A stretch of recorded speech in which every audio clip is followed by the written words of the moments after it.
Okay, we're now going to move into the second section, which is writing clearly and coherently. And we're first going to talk about pronouns. So that's words like he, she, they, it, them, etc. Okay, now pronouns, as the name might suggest, they replace a noun in a sentence. Okay, a noun, a person, place, or thing. That's the usual definition.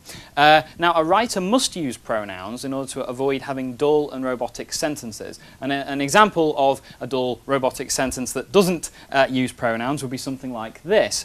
Owen went to the shops. Owen bought crisps. Owen then went home. Owen ate the crisps. Owen felt happy. Owen then read Pride and Prejudice, and Owen enjoyed the book very much. Now, that is a horrible paragraph, and it's a horrible paragraph for several reasons, but the main reason being there's far too much Owen in it, okay?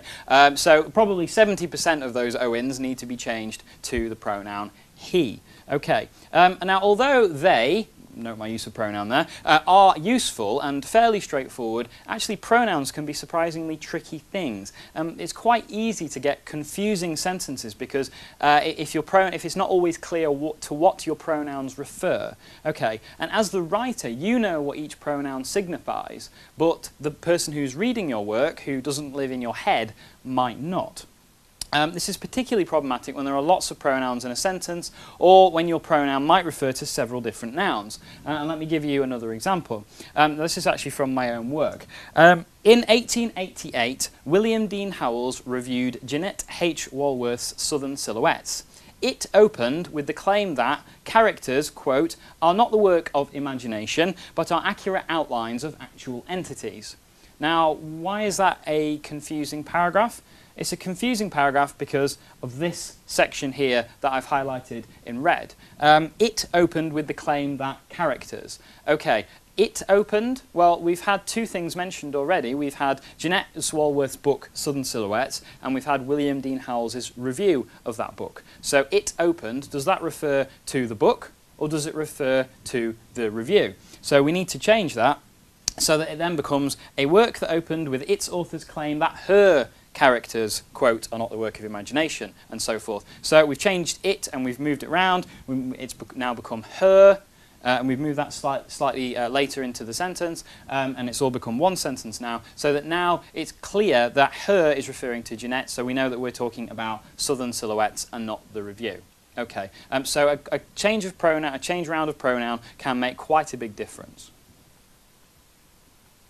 Okay, now going to talk about a slightly different problem now. So what is wrong with this sentence? Many times I walk down the dark, dank halls of that hotel smelling of old tea bags and urine. Anybody shouting out now what's actually wrong with that sentence? It sounds like the speaker smells of old tea bags and urine, okay? And this is what we call a dangling modifier, okay? Because that phrase, smelling of old tea bags and urine, it's modifying what's coming before it, but it's dangling, it's not clear to what it's referring. So what you've actually, the rest of the quotation, it says, the halls I mean, and that's Utah Phillips. Now that's a deliberate use of a dangling modifier for comic effect, but it's something that students actually do unconsciously, or they're unaware that they do, and it can actually be quite funny when they do it. Okay, so we've been talking about sentences, and now it's important to think about the way that clear sentences can actually lead to coherent paragraphs. Okay, now in terms of paragraphs, the main idea of a paragraph, each paragraph will have one main idea, and that will be expressed in its topic sentence. Okay, and this is usually, but not always, located at the beginning of the paragraph. And then the rest of the paragraph builds upon and expands that topic sentence, supporting it with examples and clarifying the argument. Okay, so let me show you another example paragraph. I'm not going to read this one out, but you have a quick read of it and see if you can spot the topic sentence. So the topic sentence expresses the main idea of the paragraph. Okay, so what is the topic sentence in this paragraph here?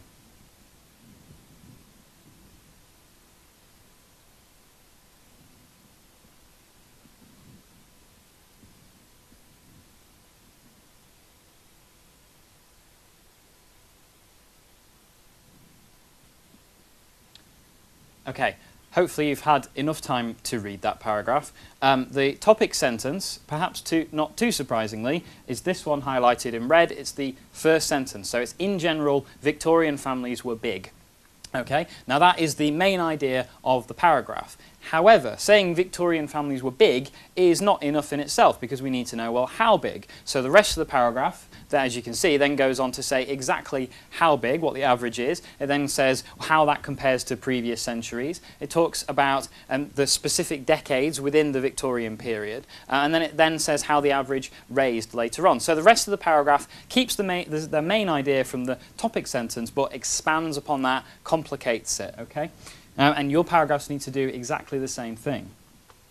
Okay, so in order for your paragraphs to flow smoothly, you need to structure the sentences so that the information contained in them flows easily from one sentence to another. Now, I'm going to give a bit of technical information here, but only a tiny bit, which is that most sentences have two aspects, okay? One, the theme, and two, the reme. Now, the theme is what the sentence is about. In other words, it's the topic, okay? The reme is something that you are saying about that topic, okay? It's a comment.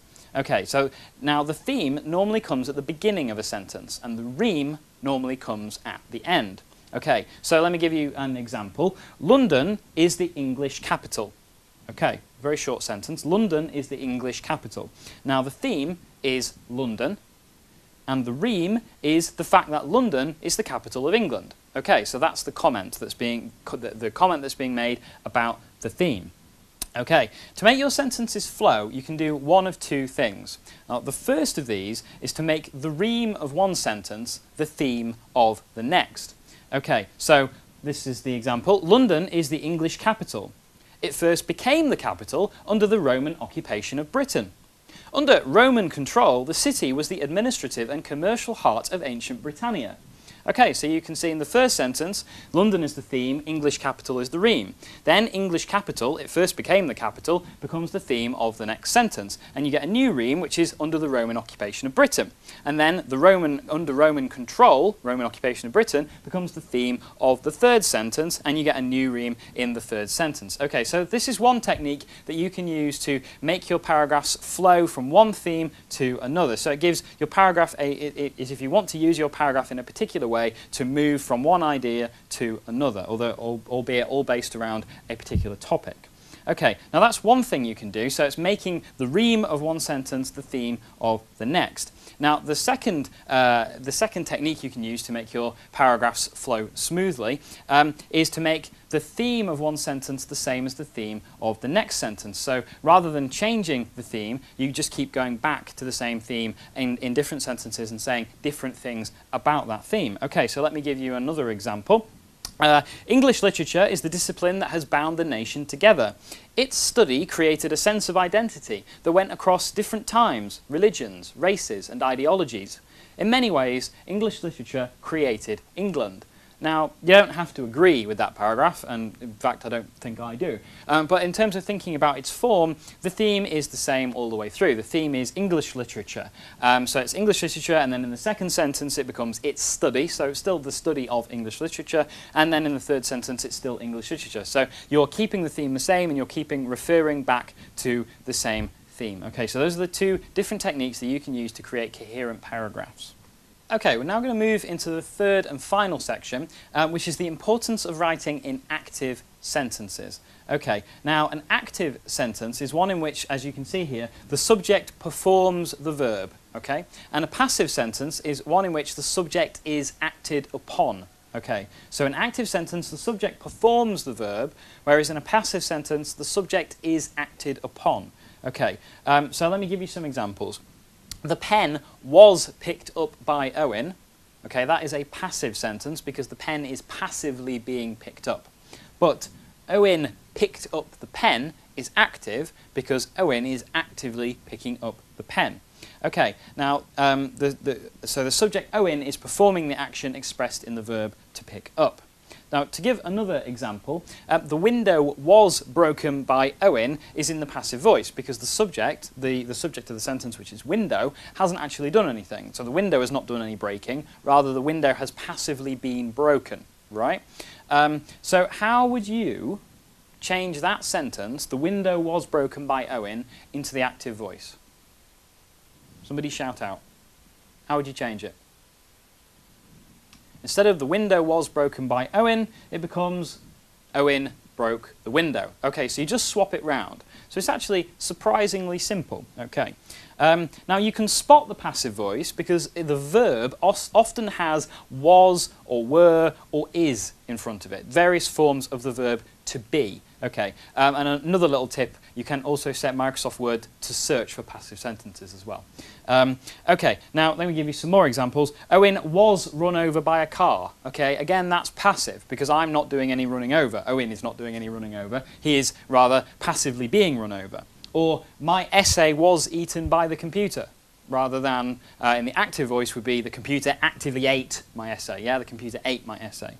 One little point to note here is that politicians frequently will use the passive voice to avoid taking responsibility for things they've done wrong when they've been caught cheating or made a mistake. And you often hear phrases like, mistakes have been made.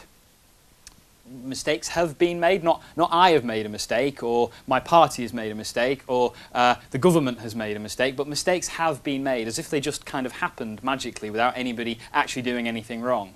And another example would be, lessons will be learnt. And again, not I will learn lessons, or we will learn lessons, but just generally, lessons will be learnt. Okay, and it's a very disingenuous use of language, really. Now, in terms of the humanities, the arts and humanities, I would say the essay should contain 80 to 90% active sentences. Okay, so a very rough guide. I can't be too prescriptive, and sometimes sentences sound slightly odd if they're in anything but the passive voice. But I would say 80 to 90% in the arts and humanities should be in the active voice. And the reason for that is that the active voice is much more engaging. Okay, it's much nicer to read over an extended period of time. It also avoids many of the problems such as wordiness or lack of clarity that the passive voice can bring with it. Okay, so don't be like the politicians, use the active voice. Okay, to conclude this lecture, I'll just give you a couple more tips. One thing is the importance of redrafting. Okay, I've been throwing a lot of different things at you. You're not going to get all of these right in a first draft. Most first drafts are rubbish. Okay. And so the important thing is to learn how to redraft and actually to put that into your timetable when you've got an essay and you say you've got 2 weeks to do it, to make sure that 3 days, say, before the essay is due in, you've actually got a completed first draft, and then you can spend the next 3 days just redrafting it. Firstly, you'll be a lot less stressed. Secondly, you'll have a much better essay at the end of it, okay? Your first draft and your final draft will be quite radically different. And another hint that I would also give is that when you get to the penultimate draft stage, it's probably a good idea to read your work aloud, okay? Lock yourself in a room, so that no one thinks you've lost it, so where no one can hear you, and actually read your work to yourself, okay? And do it in a quite formal way, almost as if you're performing your essay to somebody, or you're giving a lecture perhaps. And the reason to do this is that when you're reading it, you'll be listening to yourself, and your ear will actually pick up on moments where sentences go wrong. Your ear will pick up on things that your eye does not. So you need both. You need both the ear and the eye. Now this will all take time and it will take practice. Okay, it's one thing listening to a lecture, it's another thing actually putting all of this in practice. And as I say, if there are things that you need more information about, please go and use the various resources that I mentioned at the beginning. You will not get all of this right first time. Don't despair if your first few essays come back with marks that are not as good as you wanted. Part of the process of doing an essay is learning how to do an essay, really, and you're actually learning through that process. So don't panic if you don't get it all right straight away. Okay, good luck everybody.